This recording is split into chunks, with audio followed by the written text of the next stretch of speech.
The setting sun cast a soft glow over the small house where Jide and Magda lived. The walls, though cracked, held within them memories of better times. The house was modest, yet to Jide and Magda, it was home, albeit one weighed down by the constant pressure of survival. At the dinner table, the family sat together, the weight of their lives pressing on them like the heat of the day. The meal before them, rice and a thin vegetable stew, was simple, but to them, it was a luxury. Jide, a graduate in agronomy, had dreams once, big dreams of transforming their homeland with the power of agriculture. But those dreams had been dashed by a corrupt system that chewed up ambition and spit out nothing but frustration. He had hoped that by working the land, he could lift his family from the poverty that clung to them, but with no resources and no opportunity, those dreams felt more like distant memories. Magda, his wife, had always been his pillar. She was a nurse, a woman whose hands had healed countless wounds, but even her hard work couldn't stretch her underpaid, overworked position in the crumbling healthcare system. Still, she kept a smile for their children, David and Alo, and her resilience was a quiet strength in the face of growing adversity. "We can't keep living like this," Magda said one evening as she pushed her fingers through the loose curls of her afro. She looked at Jide, her brow furrowed with concern.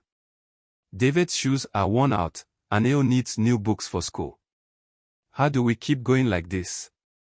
Jide's eyes met hers, and for a moment, they simply stared at each other, both feeling the weight of the world on their shoulders. But it was then that Magda mentioned a possibility, a dream they could both chase. "Some of the nurses at the hospital have been talking about job opportunities abroad," she said, her voice hesitant, yet hopeful. "They are looking for trained nurses in the UK and the US. The pay is better, and there's more security. Maybe this is the break we've been waiting for." The idea seemed like a far-off fantasy at first, but as the evening wore on, it began to grow inside them like a seed waiting to take root. Magda's eyes sparkled with a glimmer of hope. What if we could send me first? I get the certification, find a job, and then I can bring you and the kids to join me." Jide, though skeptical, could see the desperation and the hope in her eyes. He knew how much she had sacrificed for the family, and the idea of a better future for their children, free from the struggles they endured, was too enticing to dismiss. He took her hand in his. "We'll make it work. This will be our chance." The road to a better life, however, was not an easy one. They didn't have the money to pay for the necessary certifications, exams, or even Magda's passport. So, like so many other families in their position, they began to scrape by, selling anything they could spare, furniture, the small TV they'd bought second-hand, even the generator that had once powered their home when the grid failed. Magda's passport application was delayed several times.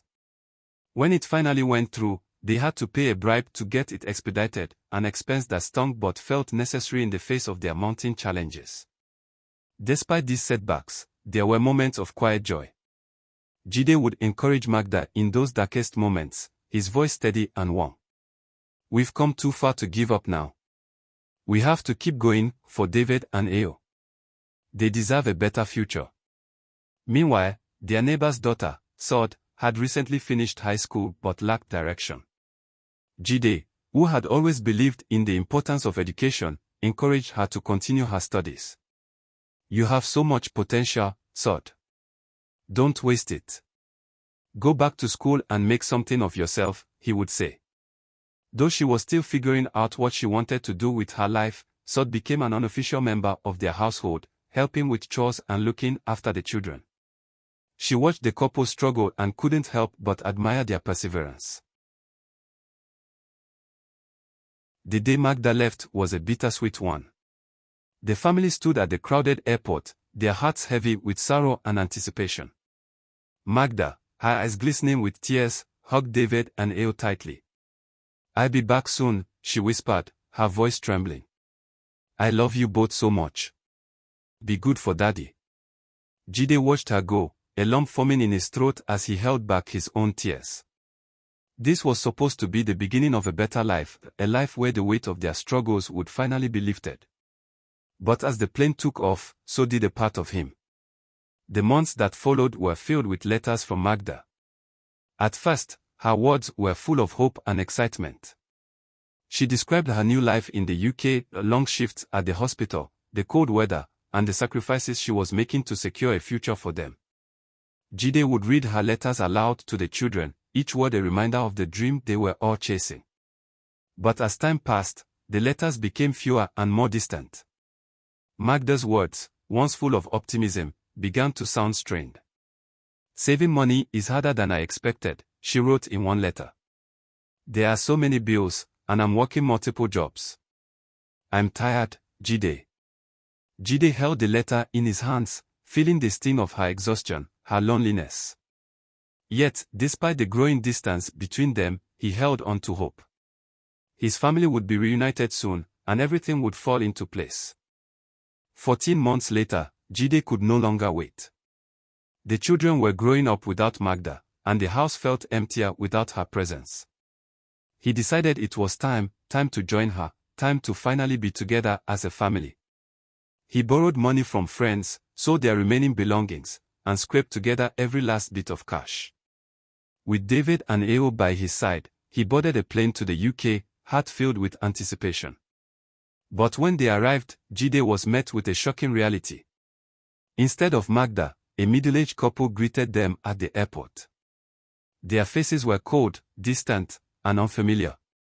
They told Jide they would take him to a place to stay, but something didn't feel right. Within hours, his passport was confiscated. Panic set in as the couple explained that Magda had divorced him, retained custody of the children, and cancelled his visa. The woman in the couple handed him a letter from Magda. "Jide, I can't do this anymore. I've met someone else. I'm starting over. I'm keeping the children." Jide's world shattered. He begged the couple for answers, but there were none. He was detained, humiliated, and eventually deported. Jide returned home, broken and ashamed. He sought refuge in the village, the place where he had once felt like a failure. It was there, in the quiet solitude, that he began to rebuild his life. With his knowledge of agronomy, Jide decided to start small, planting pineapples on a plot of land he had inherited from his late father. It was a humble beginning, but he refused to give up. Through trial and error, Jide learned the intricacies of pineapple farming. He discovered the value of bromelain, a powerful enzyme in pineapples with numerous health benefits. As the years passed, his farm expanded. Jide's innovative methods allowed him to maximize his yield, and soon he was producing pineapple juice, organic fertilizer, and animal feed. The farm became a beacon of hope in the village. It provided jobs and boosted the local economy. Soon, international buyers took notice of Jide's operation, and his small farm became a thriving business.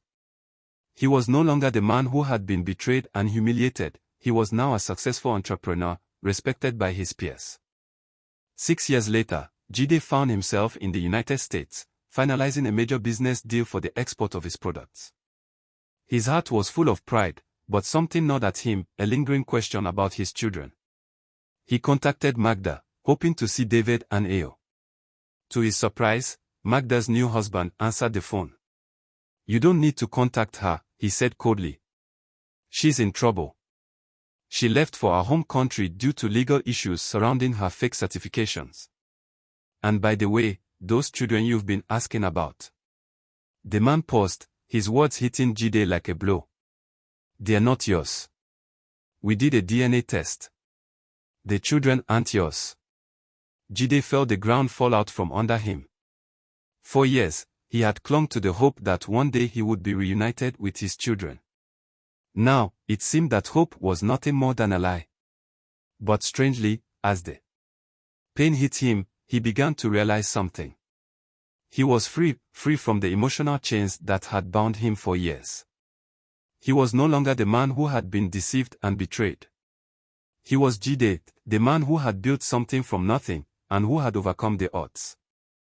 Months later, Jide returned home, his heart healing from the revelation. He walked through the streets of his village and came upon Sod, now a confident, educated nurse.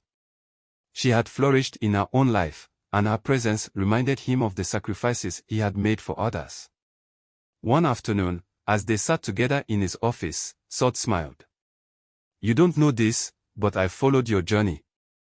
The way you've turned your life around, it's inspiring. Jide, humbled by her words, found himself opening his heart to Sod in a way he hadn't before. They shared a bond rooted in the same struggles and the same resilience. Slowly, their friendship turned to something more, an enduring love, one built on mutual respect and admiration. Jide and Sod married in a simple but beautiful ceremony, surrounded by the village that had supported them through it all. Within a year, they welcomed a baby girl into the world, a symbol of new beginnings and a fresh chapter in their lives. Together, they built a life of purpose. Jide's pineapple farm flourished, and they gave back to the community that had stood by them. They mentored young people, inspiring them to chase their dreams despite the challenges they faced. Looking back on his journey, Jide marveled at how far he had come. From ashes to pineapples, his trials had become the foundation of his triumphs, and he had built a legacy of hope for the generations to come.